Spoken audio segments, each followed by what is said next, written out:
सोचिए, इतिहास में कभी-कभी एक रात, सिर्फ एक रात, एक पूरे शहर की तकदीर हमेशा के लिए बदल देती है। आज हम एक ऐसी ही कहानी की गहराई में उतर रहे हैं। साल था 1783। शहर था जम्मू, जो उस वक्त उत्तर भारत की सबसे अमीर राजधानियों में से एक था। बिल्कुल। कहानी एक बीमार राजा की है और एक दोस्त की, जो दोस्त के भेस में एक हमलावर था। हाँ, और इस कहानी को सही से समझने के लिए उस दौर के जम्मू को जानना बहुत जरूरी है। राजा रंजीत देव के लंबे राज में जम्मू सिर्फ एक पहाड़ी रियासत नहीं था, बल्कि शांति और व्यापार का एक बड़ा केंद्र बन चुका था। अच्छा। दूर दूर से व्यापारी यहाँ आते थे, क्योंकि पंजाब के मैदानी इलाकों में जो उथल पुथल मची थी, जम्मू उससे महफूज था। मतलब एक सेफ जोन जैसा। बिल्कुल। इसे उत्तर का बनारस तक कहा जाने लगा था। लेकिन राजा रंजीत देव के गुजरने के बाद जब उनके बेटे बृजराज देव गद्दी पर बैठे, तो हालात बदलने शुरू हो गए थे। और यहीं पे कहानी में एंट्री होती है लाहौर से सरदार महासिंह सुखरचकिया की। ये नाम शायद कुछ लोगों को अनजाना लगे, लेकिन ये महाराजा रंजीत सिंह के पिता थे। जी वही। तो आज हम इसी गुत्थी को सुलझाएंगे कि कैसे एक अफसोस जताने का बहाना, एक शोक सभा, जम्मू शहर के लिए सबसे बड़ी तबाही की वजह बन गई। तो कहानी शुरू होती है एक पुराने रिश्ते से। जम्मू के राजा रंजीत देव और महासिंह के बीच अच्छे ताल्लुकात थे। जी, बल्कि डोगरा और सिख सरदारों ने कई मौकों पर एक दूसरे की मदद भी की थी। हाँ, तो जब रंजीत देव की मौत की खबर महासिंह तक पहुंची, तो उसने कहा कि वो अपने दोस्त को श्रद्धांजलि देने और नए राजा को सांत्वना देने जम्मू जाएगा। बिल्कुल, और वो आया भी, लेकिन अकेले नहीं, उसके साथ थी एक बड़ी सिख फौज। एक बड़ी फौज। हाँ, उसने जम्मू पहुंचकर कहा, मैं अपने पुराने दोस्त की मौत पर अफसोस जताने आया हूँ। अब यहीं पर पहली खतरे की घंटी बजनी चाहिए थी। मतलब कोई अफसोस जताने के लिए हजारों की सेना लेकर क्यों आएगा? वही तो। एक मिनट, ये बात तो बहुत अजीब है। तो क्या राजा बृजराज देव या उनके दरबारियों को कोई शक नहीं हुआ? मतलब ये तो साफ साफ एक चेतावनी जैसा लग रहा है। शक तो हुआ था। राजा बृजराज देव उस वक्त बीमार थे और अपने पिता की मौत के शोक में भी डूबे हुए थे। अच्छा। उनके सलाहकारों ने चिंता जताई भी, लेकिन महासिंह ने बड़ी चालाकी से सबको भरोसे में ले लिया। उसने कहा कि ये फौज सिर्फ उसकी सुरक्षा के लिए है और वो कुछ दिन रुककर वापस चला जाएगा। और उन्होंने मान लिया? उस समय की परंपराओं और दोस्ती के वादों ने शायद राजा को मजबूर कर दिया। उन्होंने महासिंह को जम्मू में रुकने की इजाजत दे दी और यही जम्मू के इतिहास की सबसे बड़ी भूल साबित हुई। और ये कोई अचानक लिया गया फैसला नहीं लग रहा। इसके पीछे जरूर कोई बड़ी वजह होगी। महासिंह को क्या चाहिए था जम्मू से? देखिए, उस समय पंजाब में सिख मिसलों के बीच अपनी ताकत बढ़ाने की एक होड़ मची हुई थी। हर सरदार दूसरे से ज्यादा शक्तिशाली बनना चाहता था। महासिंह अपनी सुखरचकिया मिसल को सबसे मजबूत बनाना चाहता था और उसके लिए उसे चाहिए था पैसा और संसाधन। और वो जम्मू में था? जी, जम्मू, जो दशकों से व्यापार का केंद्र था, उसकी तिजोरी सोने चांदी से भरी हुई थी। महासिंह की नजर उसी खजाने पर थी।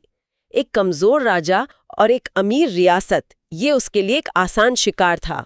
तो मतलब ये दोस्ती और अफसोस सब एक नाटक था, एक सोची समझी साजिश का हिस्सा? बिल्कुल। तो फिर उस रात क्या हुआ? वो रात जब ये दोस्ती का पर्दा हटा? उस रात जो हुआ वो एक युद्ध नहीं, एक धोखा था। महाराजा गुलाब सिंह की जीवनी गुलाबनामा में इस घटना का जिक्र है। अच्छा। उसके मुताबिक महासिंह की सेना ने, जो शहर के पास ही डेरा डाले हुए थी, अचानक जम्मू को चारों तरफ से घेर लिया। अचानक? हाँ, किसी को संभलने का मौका तक नहीं मिला। सबसे पहले उन्होंने किले के दरवाजों पर कब्जा किया, फिर सीधे महल और बाजारों की तरफ बढ़े। ये सुनना ही कितना भयानक है। जम्मू के सिपाही तो तैयार भी नहीं होंगे, उन्हें लगा होगा कि ये तो मेहमान है। जी बिल्कुल। ये एक लड़ाई नहीं थी, ये तो शहर के पैमाने पर एक घर में घुसकर की गई डकैती जैसी थी। आपने बिल्कुल सही कहा। कोई लड़ाई की घोषणा नहीं, कोई चेतावनी नहीं। जम्मू के सैनिक जब तक कुछ समझ पाते, तब तक शहर सिख सेना के कब्जे में आ चुका था। तो महासिंह का मकसद लड़ना था ही नहीं? नहीं, उसका सीधा निशाना था राजकोष। मंदिरों, अमीरों की हवेलियों और शाही खजाने के दरवाजे तोड़ दिए गए। गुलाबनामा में लिखा है कि सरदार महासिंह ने लूटपाट में कोई सीमा नहीं रखी। मतलब सब कुछ लूट लिया? सब कुछ। उन्होंने राज्य के सब खजाने, गहने और अनाज तक उठा लिया। ये उस भरोसे का कत्ल था जो दो राज्यों के बीच बना था। इतिहासकारों ने इस लूट की कीमत का कोई अंदाजा लगाया है? आज के हिसाब से नहीं, लेकिन उस जमाने के हिसाब से ये कितना बड़ा नुकसान था। उस समय के हिसाब से लगभग 2 करोड़ रुपए की लूट का अनुमान लगाया जाता है। 2 करोड़। जी, इसे आज के पैसों में समझना मुश्किल है, लेकिन ये समझिए कि ये इतनी बड़ी रकम थी जिससे कई बड़ी लड़ाइयां लड़ी जा सकती थीं, एक पूरी सल्तनत खड़ी की जा सकती थी। बाप रे। और ये सिर्फ पैसा नहीं था, इसमें पुश्तों से जमा किए गए गहने, कलाकृतियां और जम्मू की शान का हर प्रतीक शामिल था। वो शहर जो व्यापार और संस्कृति से गुलजार रहता था, वो कुछ ही घंटों में राख और धूल के ढेर में बदल गया। और राजा बृजराज देव, वो इस सब के बीच कहाँ थे? अपनी राजधानी को लुटते हुए देखना किसी भी शासक के लिए सबसे बुरा सपना होगा। राजा उस समय बीमार और लगभग बेहोशी की हालत में थे। ओ। उनके कुछ वफादार सैनिक उन्हें किसी तरह महल से निकालकर तरकोटा की पहाड़ियों की तरफ ले गए। कहते हैं कि जब उन्हें होश आया और उन्होंने दूर से जम्मू की तरफ उठते धुएं को देखा, तो उन्होंने क्या कहा? तो उनके शब्द थे, काश मैं मैदान में तलवार लेकर मरता, न कि ऐसे बेबस होकर अपने राज्य से निकाला जाता। ये सुनना कितना दर्दनाक है। एक राजा के लिए इससे बड़ी बेबसी क्या होगी? ये सिर्फ एक राज्य की हार नहीं थी, ये एक योद्धा के सम्मान पर भी हमला था। बिल्कुल, ये सिर्फ पैसों की लूट नहीं थी, ये जम्मू की आत्मा पर हमला था। महीनों तक शहर वीरान पड़ा रहा। जो लोग बच गए थे वो या तो भाग गए थे या डरकर छिपे हुए थे। राजा बृजराज देव को अपनी ही राजधानी से दूर निर्वासन में रहना पड़ा। इस एक घटना ने जम्मू की तरक्की को कई दशक पीछे धकेल दिया। बिल्कुल। ये तो पूरी तरह से तबाही की तस्वीर है। ऐसा लगता है कि जम्मू की कहानी यहीं खत्म हो गई। लेकिन क्या वाकई ऐसा हुआ, या इस राख से कुछ नया भी पैदा हुआ? यहीं पर कहानी एक बहुत दिलचस्प मोड़ लेती है। अक्सर जब किसी समाज पर बाहर से इतना बड़ा हमला होता है तो वो या तो बिखर जाता है या पहले से ज्यादा मजबूती से एक हो जाता है। और जम्मू के साथ दूसरा वाला हुआ। हाँ, इस हमले ने जम्मू के लोगों को तोड़ने के बजाय जगा दिया। राजा बृजराज देव ने हिम्मत नहीं हारी।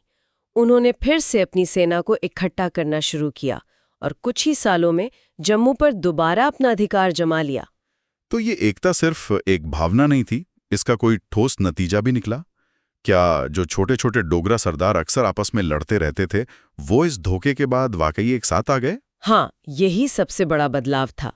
इस विश्वासघात ने सभी डोगरा सरदारों और जनता को एक कर दिया। उन्हें ये एहसास हो गया कि अगर हम एक नहीं हुए तो कोई भी बाहरी ताकत आकर हमें ऐसे ही कुचल देगी। हालांकि राजा बृजराज देव की किस्मत में ज्यादा लंबा राज नहीं लिखा था। 1787 में उन्होंने भंगियों के खिलाफ एक लड़ाई लड़ी। एक मिनट, ये भंगी कौन थे? ये कोई जाति है या कुछ और? अच्छा सवाल है। भंगी उस समय की सबसे ताकतवर सिख मिसलों में से एक का नाम था। ये एक बड़ा सिख संघ था जिसका पंजाब के बड़े हिस्से पर कब्जा था। अच्छा, तो ये एक मिसल थी। जी। तो राजा बृजराज देव 1787 में इन्हीं भंगी मिसल की सेनाओं से लड़ते हुए शहीद हो गए। लेकिन उनकी शहादत बेकार नहीं गई। कैसे? महासिंह के धोखे और राजा की कुर्बानी ने डोगरा एकता की उस आग को और भड़का दिया जो अब बुझने वाली नहीं थी। तो मतलब 1783 के उस हमले ने अनजाने में वो जमीन तैयार कर दी जिस पर आगे चलकर एक बड़े साम्राज्य की नींव रखी जानी थी। बिल्कुल। इस घटना ने एक तरह का फाउंडेशनल मिथ या एक मूल कहानी तैयार कर दी। ये सिर्फ एक राज्य की कहानी नहीं रही, ये एक क्लासिक उदाहरण बन गया कि कैसे एक बाहरी शौक या सदमा किसी बिखरे हुए समाज को एक पहचान और एक मकसद दे सकता है, जिसे हम डोगरा अस्मिता कहते हैं। जी, डोगरा अस्मिता या डोगरा एकता, उसकी असली जड़ें इसी विश्वासघात में है और इसी राजनीतिक और भावनात्मक माहौल में आगे चलकर एक नई शक्ति का उदय हुआ, राजा गुलाब सिंह, जिन्होंने बाद में पूरे जम्मू कश्मीर राज्य की स्थापना की। बिल्कुल। शायद अगर 1783 का वो हमला न हुआ होता तो डोगरा शौर्य को वो दिशा कभी नहीं मिलती जिसने इतने बड़े साम्राज्य को जन्म दिया। तो 1783 की ये कहानी सिर्फ एक शहर की लूट या एक राजा के धोखे की कहानी नहीं है, ये एक पहचान के जन्म की कहानी है। महासिंह ने जम्मू को एक गहरा घाव दिया, लेकिन शायद वही घाव आगे चलकर डोगरा साम्राज्य की सबसे बड़ी ताकत बना। हाँ, ये उस चेतना के जन्म की कहानी है जो कहती है हम अपने भाग्य के रक्षक खुद हैं।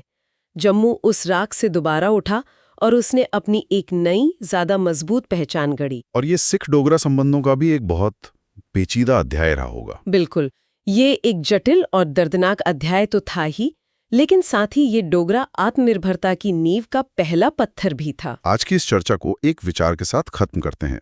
इतिहास में ऐसा अक्सर क्यों होता है कि महान साम्राज्यों या मजबूत राष्ट्रीय पहचानों की नींव किसी बहुत बड़े विनाश या गहरे विश्वासघात पर रखी जाती है? क्या हर बड़ी शुरुआत के पीछे एक गहरा घाव छिपा होता है?